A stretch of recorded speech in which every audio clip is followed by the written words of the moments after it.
Focus on low-cost marketing strategies. Utilize cost-effective marketing techniques that maximize reach without draining your budget.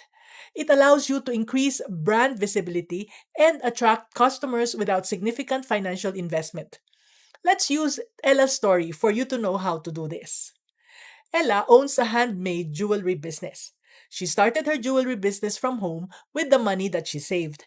And after some time, she realized that she needed to scale her business. But she had one problem. The money she had was not that big.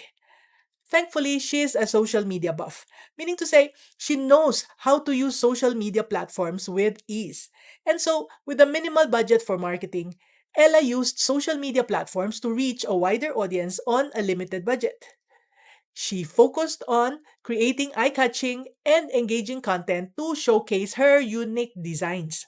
She even offered special promotions on special occasions like Mother's Day, Valentine's Day, and so on. And as a result of her creative efforts, Ella grew her clientele online. So you see, there are ways right under your nose to help you focus on low cost marketing strategies.